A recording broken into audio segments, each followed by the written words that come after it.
कि हम अभी जिंदा हैं, हमें बाहर निकालो। मैंने सोचा नेता हैं, झूठ ही बोल रहे होंगे, मिट्टी डालो। हुकूमत वो करते हैं जिनका दिलों पर राज होता है, यूं कहने को तो मुर्गे के सर पे भी ताज होता है। अब सिर्फ सांस लेना ही बच गया है कि सांस पर जीएसटी ना लगा दें। जो मर्जी आता है, खजाना खाली है, खजाना खाली है। मैंने कहा जो खाली है उसको खजाना क्यों कहते हो, उसको पीपा कहो। अब है ही खाली वो। 100 मोहल्ला क्लिनिक खोल दिए, यहां 100 से ज्यादा ब्लड का टेस्ट, दवाइयां बिल्कुल फ्री, एमबीबीएस डॉक्टर, एक फार्मासिस्ट, एक नर्स। कंपाइलिंग होती है, एडिटिंग होती है, उसमें कहा जाता है नहीं नहीं ये बात मत बोलो, इससे कोई फायदा नहीं होगा, ये वाली बोल दो, इससे लोग थोड़ा भावुक हो जाएंगे, ऐसा कैसा करके। लेकिन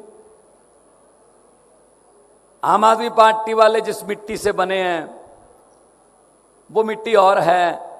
हम दिल की बात करते हैं, हम आंखों में आंखें डालकर बात करते हैं, हम जो कहते हैं वो करते हैं, जो नहीं कर सकते हम वो कहते ही नहीं हैं।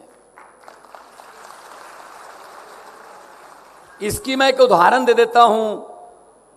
जब 2020 का चुनाव था दिल्ली में विधानसभा का, मैं भी प्रचार कर रहा था वहां पे, अचानक से टीवी पर एक खबर चमकने लगी। मैंने भी सोचा यार इतनी दलेरी कहां से आई होगी। जो बात अरविंद केजरीवाल जी ने बोली चुनाव से लगभग 1.5 महीना पहले, आमतौर पर चुनाव से 1.5 महीना पहले ये बीजेपी कांग्रेसी आपको बातों की झड़ी लेके आते हैं, जुमले बने जाते हैं, बहुत कुछ आपको सुनाया जाता है, ये कर देंगे वो कर देंगे, एक मौका और दीजिए, ये कर देंगे। लेकिन अरविंद केजरीवाल ने जो बात कही वो दिल को छूने वाली भी थी, और ये बात सुनकर तसल्ली देने वाली बात भी थी कि इस बात को कहने के लिए जिगरा चाहिए। मैंने जब से होश संभाला है, मैंने किसी नेता को इलेक्शन के इतना नजदीक आके इतना बोल्ड, इतना सीधा दिल से बोलते हुए कभी नहीं देखा। जब अरविंद केजरीवाल जी ने कहा दिल्ली के वोटरों को कि अगर मेरे 2015 से लेकर 2020 तक के काम अच्छे लगे तो मुझे वोट देना, वरना मुझे वोट मत देना। ये बात कह देंगे ये नेता? बीजेपी में हिम्मत है, कांग्रेस में हिम्मत है ये कहने की कि हमारे काम देखो। चलो कांग्रेस ने तो काम बेचारी ने किए ही नहीं, कोई उनका तो आप ही काम तमाम हो गया। तो बीजेपी वाले कह सकते हैं हिमाचल में कि हमारे 4.25 साल के काम देख लो, वोट दे देना, वरना नहीं। नहीं कह सकते। वो तो जुमले बन रहे हैं। अभी जुमलों की फैक्ट्रियां चल गई हैं, इस वक्त जुमलों पे काम चल रहा है। कौन से जुमले बनाएं जिससे लोग भावुक हों, उत्तेजित हों। पिछली बार वो जो जुमला बनाया था इन्होंने, उसकी सबसे ज्यादा पीड़ित महिलाएं थी। 15-15 लाख हर खाते में आएगा, आ गया? आया नहीं, हमारे भी नहीं आया। अब इस पीड़ित कैसे, हमारी माओं को, बहनों को एक अच्छी आदत होती है, बहुत अच्छी आदत होती है कि वो थोड़ा, क्योंकि घर उन्होंने चलाना होता है, कबीलदारी का उनको पता होता है, वो थोड़ा पति को बताए बिना कुछ पैसे रख लेती हैं कहीं इमरजेंसी में, बच्चे की फीस, कोई बीमार हो जाए अलग से रख लेती हैं पति को बिना बताए। उनको लगता है कि ये कहीं उड़ा ना दे, कहीं दोस्तों के साथ मौज मस्ती में ना उड़ा दे। अब मोदी जी ने आधी रात को नोटबंदी कर दी। अब सबसे ज्यादा बुरी स्थिति में महिलाएं फंसी, अगर बताती हैं तो भी पंगा। वो पति लड़ाई करेगा, कहां से आए पैसे, नहीं बताती हैं तो भी पंगा, वो कागज बन जाएंगे, बैंक में खुद जा नहीं सकती। ये बात मैंने पंजाब में किसी जनसभा में बोल दी, तो मैं गाड़ी में बैठने लगा, एक दो माएँ और बहनें आई और मेरा सर पलोस के बोली, बेटा जीते रहो, जो बात आज आपने बोली थी पैसे वाली वो बिल्कुल सच्ची है, अपने मायके से बदलवा के लेके आई हैं। अब देखो ना, मैं झूठ तो नहीं बोल रहा ना,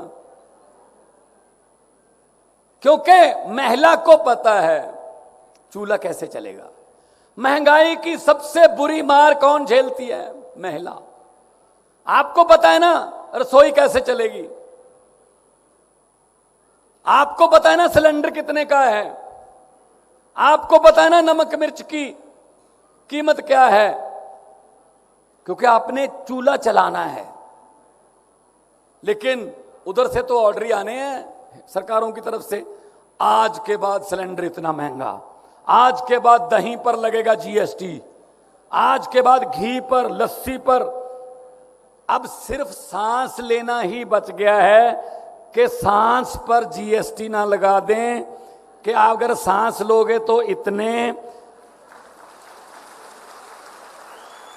हिमाचल में सांस लोगे क्योंकि ऑक्सीजन ज्यादा है, इसलिए हिमाचल को कम सांस दिए जाते हैं। कोटा ना बना दें कहीं सांसों का, ये बना सकते हैं, कुछ भी कर सकते हैं भाई। और लोकतंत्र का गला ऐसा दबा रखा है, बोलने की हिम्मत नहीं कर सकता कोई। ये तो आम आदमी पार्टी है जो इनको थोड़ा बोलती है, वरना ईडी आती है, सीबीआई आती है। मनीष सिसोदिया जी के घर पे ईडी आ गई, पूरा दिन 14 घंटे घर चप्पा चप्पा छान दिया, कुछ नहीं मिला। और उसके बाद कल लॉकर देखने आ गए, कुछ नहीं मिला। भाई अगर देश के लिए काम करना है, अगर आम आदमी पार्टी में इतने बड़े पद पर काम करना है, अगर गरीब बच्चों की जिंदगी बदलने का तहैया कर रखा है, अगर महिलाओं को बसों में मुफ्त सफर देना है, अगर आंगनवाड़ी आशा वर्करों को उनके जीवन स्तर को ऊंचा उठाना है, तो लॉकरों में कुछ नहीं मिलेगा जी। लॉकरों में नहीं जाता, फिर वो आपके पास ही आता है। ये फर्क है बस।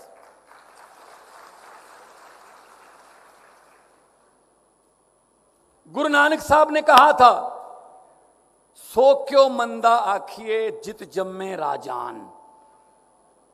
जो राजाओं को जन्म देती है उसको मंदी भाषा नहीं बोल सकते आप।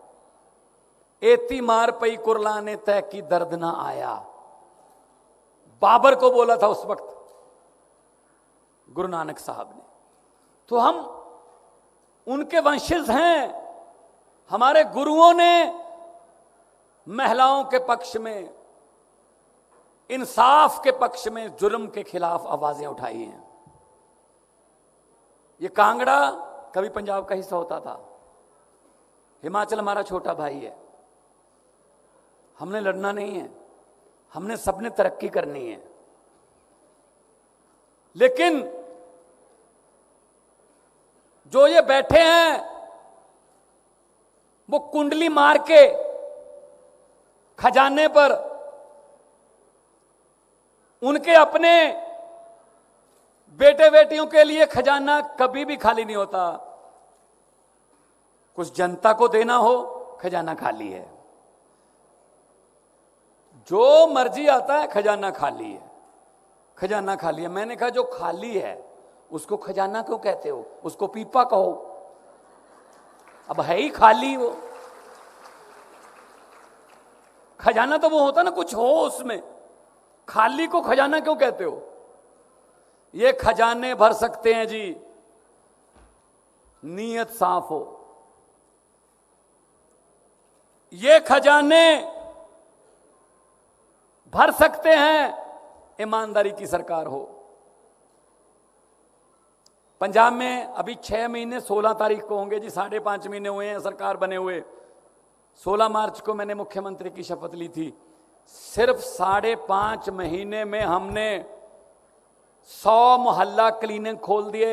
यहां 100 से ज्यादा ब्लड का टेस्ट, दवाइयां बिल्कुल फ्री, एमबीबीएस डॉक्टर, एक फार्मासिस्ट, एक नर्स बिल्कुल फ्री। कोई भी आए, कोई बीपीएल कार्ड का चक्कर नहीं, कोई हरा कार्ड लाल कार्ड का चक्कर नहीं। कोई भी आए, आपके आसपास कोई मोहल्ला क्लिनिक है, आप जाइए, टोकन लीजिए, चेकअप करवाइए। अगर तो मोहल्ला क्लिनिक की दवाई से आपका इलाज होता है तो आप वहीं से ले जाइए। अगर डॉक्टरों ने कहा कि टेस्ट करने हैं, आपका ब्लड ले लिया जाएगा, सैंपल ले लिया जाएगा, अगले दिन रिपोर्ट आएगी, उसके हिसाब से आपको दवाई दे दी जाएगी, वो भी फ्री, और सैंपल भी फ्री, और जो टेस्ट किया वो भी फ्री। अभी आज आखिरी दिन है, 1 जुलाई से हमने बिजली की गारंटी ली थी। हर घर को 300 यूनिट, 1 महीने का माफ, कोई किलोवाट का चक्कर नहीं। तो 2 महीने का बिल आता है हमारे, 600 यूनिट हो गए। अभी आज के बाद बिल बन आ जाएंगे, 2-4 दिन में बिल आएंगे पंजाब में बिजली के। भाई साहब कितने आए, लोगों को फायदा होगा।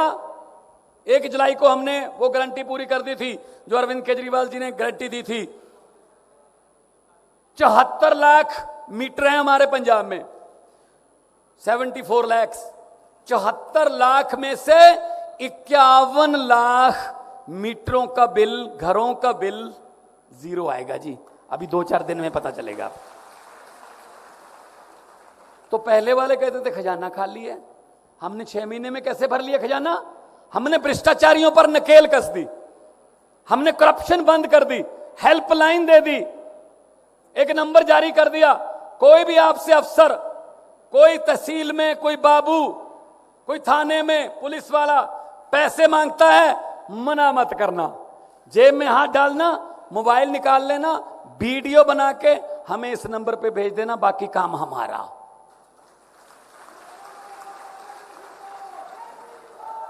तो खजाना भर गया, तो खजाने का पैसा वापस दे रहे हैं और ये कह रहे हैं केजरीवाल मुफ्त में उड़ा रहा है, भगवंत मान मुफ्त में बिजली कर रहा है, ये तो मुफ्त कर रहे हैं सब कुछ। भाई टैक्स का पैसा है, आपका टैक्स है, सरकार के पास आता है, सरकार आपको वापस देती है, स्कूल बनाकर अच्छे, बिजली फ्री करके, सड़कें बनाकर और इंफ्रास्ट्रक्चर, इंडस्ट्री को बुलाकर, आप महिलाओं के बस सफर वगैरह मुफ्त करके, महिलाओं के लिए और योजनाएं चलाकर, आंगनवाड़ी और आशा वर्कर्स को उनका वेतन बढ़ाकर। तो पैसा किसका है? आपका है।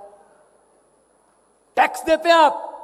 कई बार शायद आपको लगता होगा, मैं खास तौर पे महिलाओं को ये बात कहनी चाहता हूं, मेरी बहनों को, कई बार आपको लगता है हम तो टैक्स देते ही नहीं, ये जो लूट रहे हैं ना बैंकों को, कोई लंदन भाग गया, कोई इतना, ये बैंकों को लूट के भाग गया, हमें नहीं लूटा इसने।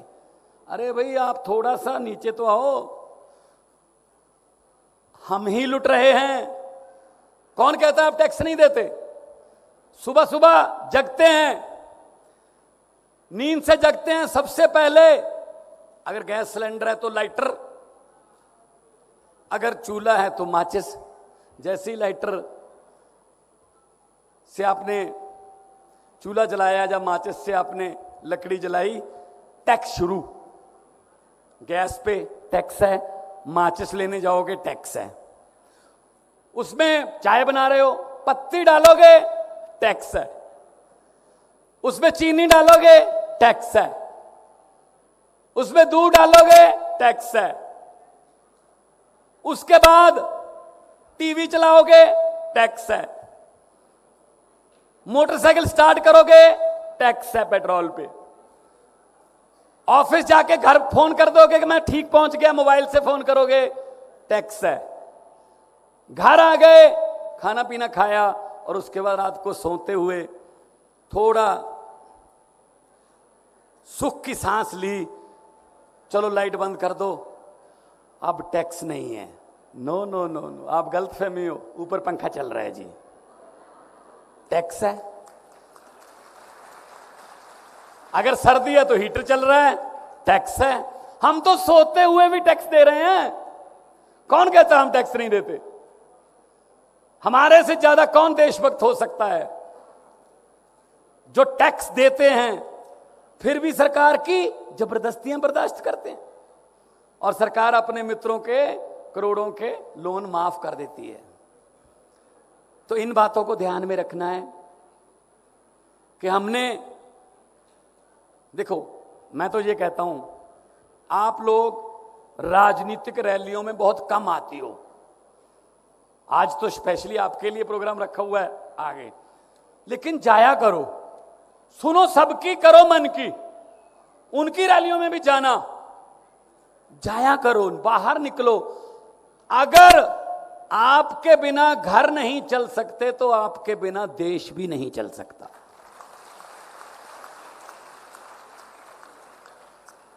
तो अपना योगदान देश चलाने में जरूर दीजिए।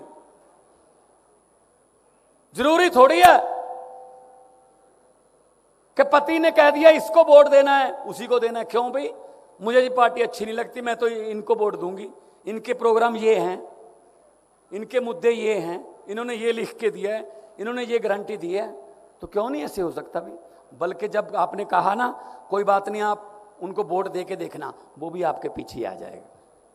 पता ही है आपको सबको कि भाई चलती तो घर में गृहिणी की है। तो इन पर यकीन मत करना, ये बड़े बड़े वादे लेके आएंगे, पता नहीं क्या क्या आपको भरमाएंगे। वो एक, जब मैं कलाकार के तौर पे विचरता था, मैंने एक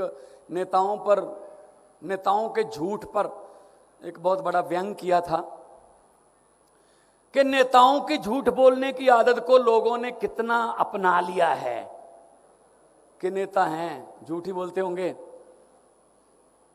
जो पुराने, जो ट्रेडिशनल नेता हैं उनकी बात कर रहा हूं। तो नेताओं ने सोचा दिल्ली में कि दिन रात बॉडीगार्ड्स में घिरे रहते हैं, इस बार कांगड़ा की वादियों में चलते हैं, थोड़ा सैर सपाटा हो जाएगा। लेकिन बॉडीगार्ड साथ में नहीं लेके जाएंगे, उनको सड़क पर जो सिविल वर्दी में उनको तैनात कर दिया। उन्होंने एक बस, लग्जरी बस दिल्ली से उन्होंने रेंट पे ली। 30-40 हमारे देश के बड़े बड़े नेता कांगड़ा के लिए चले दिल्ली से, पंजाब में आए, अंबाला के बाद राजपुरा के पास उनकी बस जो है वो एक गड्ढे में पलट गई। अब देखना कि नेताओं की झूठ बोलने की आदत को लोगों ने कितना अपना लिया। वो गड्ढे में बस पलट गई। अब सिक्योरिटी को चिंता हुई कि इस गड्ढे, इस जगह से तो निकल गई थी, इस जगह तक नहीं पहुंची, इसका मतलब ये दोनों पॉइंटों के बीच है। उन्होंने सर्च करना शुरू किया, तलाश करनी शुरू की। तो एक किसान खेतों में काम कर रहा था, उससे पूछा भी इस रंग की और इस नंबर की एक बस थी, आपने देखी? वो कहला हाँ देखी थी, वो यहां गड्ढे में पलट गई थी। तो सिक्योरिटी वाले ने पूछा अब कहां गई? बोला जी मैंने ऊपर मिट्टी डाल दी, बस के ऊपर मैंने मिट्टी डाल दी। तो सिक्योरिटी वाले ने पूछा जी इसका मतलब उसमें सभी जो सवार नेता थे वो मर गए थे? कहता नहीं, सभी नहीं मरे थे, अभी 20-25 चिल्ला रहे थे जोर जोर से कि हम अभी जिंदा हैं, हमें बाहर निकालो। मैंने सोचा नेता हैं, झूठ ही बोल रहे होंगे, मिट्टी डालो। ये हालत है, ये मानने को तैयार नहीं है कि ये जिंदा हैं, बोल रहे हैं। वो कह रहे नहीं झूठ बोल रहे होंगे, ये बोल रहे होंगे। तो ये बदलना है, ये बदलाव लाना है। ये आम आदमी पार्टी कर सकती है, जो आम लोगों के घरों तक टिकट भी पहुंचाती है, आम लोगों के चूल्हों की आग की चिंता भी करती है। पंजाब की एग्जांपल देता हूं। पंजाब में हमने कांग्रेस और अकाली दल से ज्यादा, सबसे ज्यादा हमारी पार्टी ने 12 महिलाओं को टिकट दी इसी विधानसभा में। 12 में से 11 आज एमएलए हैं, 11 जीत गए। कोई डॉक्टर है, कोई प्रोफेसर थी, एक लड़की 27 साल की उम्र है, उसने बहुत बड़े धनाढ़ नेता को हराया है। वो स्कूटी पर अपना प्रचार करने जाती थी। संगरूर से वो एमएलए है, नरेंद्र कौर उसका नाम है। अगर आप बाहर निकलोगे, कुछ करने का तहिया करोगे, तो लोग आपके लिए आंखें बिछाएंगे। तो आज माएँ और बहनें इकट्ठी हुई हैं, माँ का आशीर्वाद मिल जाए। दुनिया का कोई मैदान ऐसा नहीं जो सर ना कर सको। बहन की दुआएं मिल जाएं तो दुनिया की कोई मंजिल ऐसी नहीं जो सर ना कर सको। मैंने एक शेर बोला था पार्लियामेंट में कि एक मां से बात कर रही है एक बेटी जो पैदा नहीं हुई, पेट में ही है अभी। उसको डर है कहीं पेट में मेरा कत्ल ना करवा दिया जाए।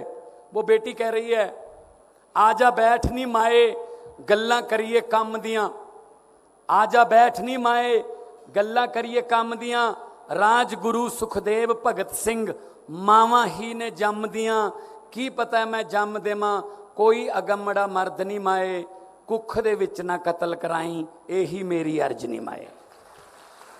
मतलब क्या पता कौन सी मां ने कौन से योद्धा को जन्म दे देना है। लड़कियों को पैदा होने दो, पढ़ने दो, उड़ने दो। आप देख लो सर, आप तो शिक्षा मंत्री हैं, रिजल्ट देख लो पूरे देश के, मैट्रिक के देख लो, +2 के देख लो, बीए के, एमए के, एमएससी। जब लड़कियों ने इस बार फिर मारी बाजी, लड़कियां इस बार फिर आ गए। हर बार लड़कियां पहले 10 में से 6-7 पोजीशन लड़कियों की होती है। पढ़ने का मौका मिलना चाहिए बस। तो मैं तो यही कहूंगा, हम कोई आपसे कोई लुभावने वादे नहीं करते। वो अरविंद केजरीवाल जी जो सोचते हैं, उस सोच को मनीष सिसोदिया जी आज आपके सामने रखेंगे कि क्या क्या करना है और कैसे कैसे करना है, बजट कहां से आएगा, क्या करना है, सब हिसाब किताब लगाते हैं हम। क्योंकि अरविंद केजरीवाल जी IRS अफसर थे, इंडियन रेवेन्यू सर्विस में इनकम टैक्स के कमिश्नर थे।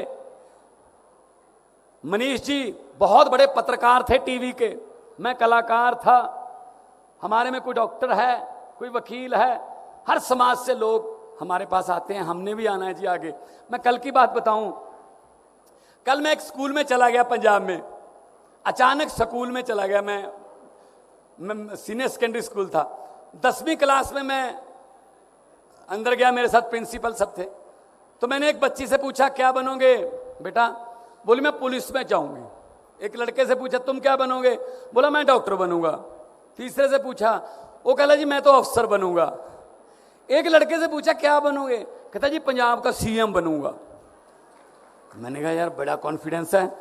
मैंने कहा CM बनने के लिए पढ़ोगे भी, लोगों की मुश्किलें भी सुननी पड़ती हैं, दुख तकलीफें। कहता जी सुनूंगा। तो मतलब ये हो गया कि छोटे छोटे बच्चे भी कहने लगे हैं कि हम राजनीति में आएंगे, क्योंकि आम आदमी पार्टी ने ये विश्वास आम लोगों में डाल दिया कि कोई भी आदमी राजनीति में आ सकता है। और हुकूमत वो करते हैं जिनका दिलों पर राज होता है, हुकूमत वो करते हैं जिनका दिलों पर राज होता है। यूं कहने को तो मुर्गे के सर पे भी ताज होता है। बहुत बहुत धन्यवाद, बहुत बहुत मेहरबानी आपकी, आपने इतने संयम से मुझे सुना। बहुत बहुत धन्यवाद।